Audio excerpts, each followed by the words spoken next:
Donc, j'essaie juste de rattraper quelques-unes de vos commentaires au cas où j'ai raté quelque chose d'important. Merci. Donc, premier exercice. Là, c'est plutôt une sorte de visualisation. Par la suite, il y a deux méditations. Donc, il nous reste un petit quart d'heure pour atteindre cet objectif immense. C'est de nous détacher de l'importance de nos projets et de retrouver la plénitude intérieure. Cette séance s'appelle la passerelle vers la plénitude. Donc maintenant, nous allons bâtir cette passerelle. Donc, au premier petit exercice, je vais introduire avec un extrait du cours. Alors que le manque n'existe pas dans la création de Dieu, il est très apparent dans ce que tu as fait. Le manque est partout dans ce monde. Le manque implique que tu te trouverais mieux dans un état en quelque sorte différent de celui dans lequel tu es. Et voilà ce qui est exactement la motivation pour nos projets. C'est pour nous trouver dans un état en quelque sorte différent de celui dans lequel nous sommes aujourd'hui. Oui.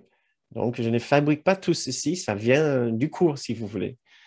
Jusqu'à la séparation, je continue à lire, qui est la signification de la chute, rien ne manquait. Il n'y avait pas du tout de besoin. Les besoins ne surgissent que lorsque tu te prives toi-même. Voilà. Donc, maintenant, nous allons faire un petit exercice par rapport aux rêves et aux projets auxquels vous avez pensé tout à l'heure. Essayez de revoyer dans votre esprit ce projet.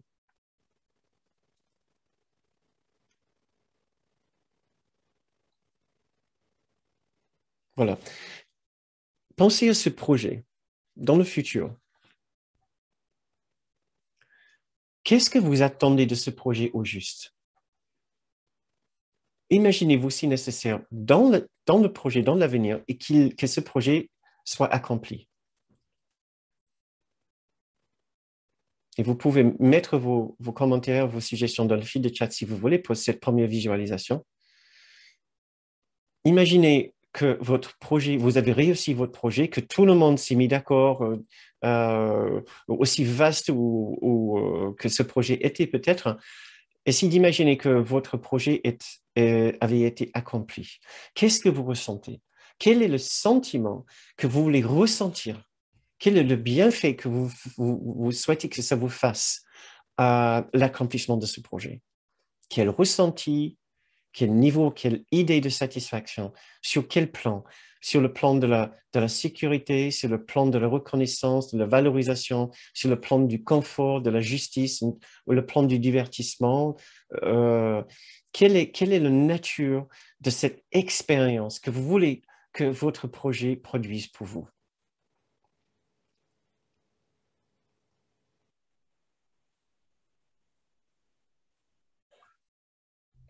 Je ne sais pas si vous avez envie de peut-être répondre avec une ou deux des réponses. Retrouver la paix et pouvoir encore plus être avec la vérité. Notre personne, joie et apaisement. On peut ajouter un sentiment d'accompagnement, euh, soulagement et sérénité. Très bien. Pensez-y vraiment. Cet exercice semble peut-être un peu banal, mais en fait, il peut être extrêmement puissant si vous pensez vraiment à ce que vous souhaitez que ce projet, ce rêve produise pour vous. Quel est le sentiment, quelle est l'expérience, quel est le ressenti, quelle est l'émotion que vous souhaitez ressentir, éprouver une fois que ce projet, une fois que ce rêve soit accompli. J'ai eu soulagement et sérénité, la constance de la paix de Dieu, de la joie et du bonheur et un sentiment de sécurité, passion pour la vie. Je chercherai un autre projet au bout de quelques jours, un sentiment de délivrance. Je peux enfin vivre ma vie et maintenant je fais quoi? Voilà, je fais ce que je veux peut-être.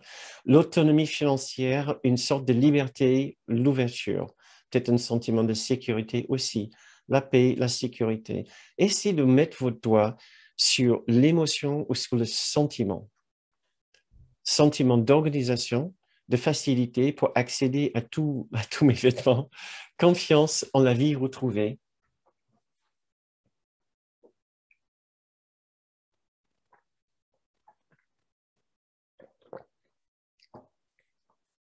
Une autre personne pense qu'elle va se sentir soulagée et rassurée. Peut-être cette personne peut penser aussi un sentiment de valorisation, puisque tu as parlé aussi d'un travail dans l'avenir. Sentiment d'accomplissement et de plénitude. Excellent, très bien. Si vous n'avez pas participé dans le fil de chat, pensez-y pour vous-même.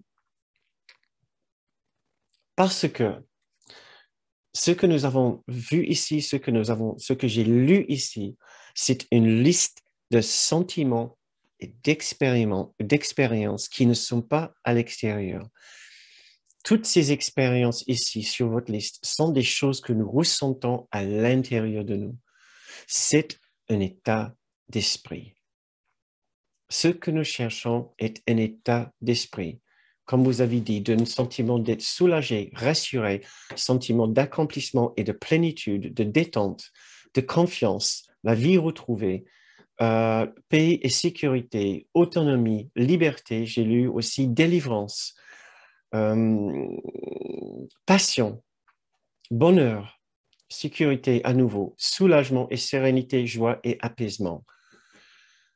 Mes chers amis, tous ceux dont vous venez de parler existent déjà dans votre esprit. C'est un sentiment de sérénité, de sécurité, de confiance, de valorisation et de valeur, de délivrance et de liberté et d'accomplissement existe dans notre esprit, dans votre esprit. C'est un état d'esprit que vous cherchez à travers votre projet extérieur. Et comme Guy nous a rappelé ici, une fois qu'il ait accompli ce projet futur, il sait très bien qu'il va juste se remettre à la recherche de nouveaux projets. Parce que ce que nous cherchons n'est pas à la fin un résultat extérieur. Parce qu'un résultat, un projet extérieur ne peut pas changer quelque chose pour nous fondamentalement à l'intérieur. Ça peut faciliter parfois une transformation intérieure, mais c'est toujours une transformation intérieure que nous cherchons. Et les dons, les trésors que nous cherchons sont cet état d'esprit, effectivement. Mais puisque c'est un état d'esprit, nous en avons déjà accès dans notre propre esprit. Tout ce que nous voulons ressentir dans l'avenir, dans une future condition, nous pouvons le ressentir à l'instant même. Le sentiment est déjà présent en nous. Il suffit qu'on l'invite, il suffit qu'on veuille le ressentir. Il n'est pas nécessaire d'avoir accompli ce projet ou ce rêve pour pouvoir ressentir le niveau de satisfaction et d'accomplissement et même de sécurité et de bonheur que vous pensez que ce projet vous donnerait. Donc maintenant, ce que nous voulons faire dans les 2 méditations qui restent, et c'est effectivement essayer d'atteindre ce niveau d'un sentiment d'accomplissement intérieur, de sentiment de plénitude, tout comme dans cet extrait du cours que je vais vous lire, pour présenter cette méditation. Sans culpabilité, il n'y a pas de manque. Donc, s'il y a un sentiment de manque, quelque part, il y a un sentiment de culpabilité. C'est un sentiment de manque, c'est toujours un manque de joie et de bonheur et de satisfaction. Et il n'y a rien de tel pour nous enlever un sentiment de joie et de bonheur que la culpabilité.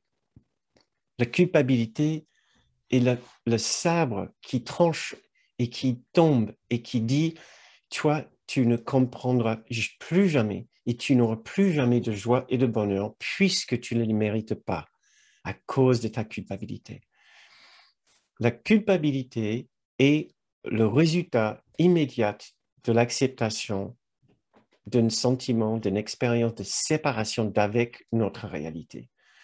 Parce que la culpabilité est ce qui est nécessaire pour garder la séparation en place. Sans la culpabilité, nous déférons immédiatement la douleur de la séparation, la pensée de la séparation. Donc, c'est la pensée, la culpabilité, la pensée que la séparation est accomplie et est douloureuse. Et étant accomplie, nous nous pensons responsables d'un crime contre le ciel, contre l'unité, contre l'amour parfait. Donc, avec ces exercices, nous allons essayer de défaire le sentiment de culpabilité qui va nous donner la possibilité de regagner une expérience de joie et de bonheur et de satisfaction entière. Je continue à lire. Ceux qui sont sans péché, donc ceux qui sont innocents, n'ont pas de besoin. Pour continuer à lire, il est sûrement clair que ceux qui sont parfaits n'ont besoin de rien. Et tu ne peux pas ressentir la perfection comme un accomplissement difficile parce que c'est ce que tu es. Cette phrase est sublime, cette phrase nous délivre, cette phrase c'est la liberté totale. Il est sûrement clair que ceux qui sont parfaits n'ont besoin de rien. Ah, nous pouvons dire, non mais, pensez qu'on est parfait, non mais, dans vos rêves. Et là, il dit tout de suite, et tu ne peux pas possiblement ressentir la perfection comme un accomplissement difficile parce que c'est ce que tu es. Nous devons simplement nous en rendre compte, ouvrir cette porte intérieure où nous allons pouvoir ressentir à nouveau un niveau de perfection, de sainteté, d'innocence. C'est pour ça que nous revenons encore et encore et encore sur l'importance de faire une place dans notre esprit où le souvenir de la perfection et de l'innocence et de la sainteté peut revenir.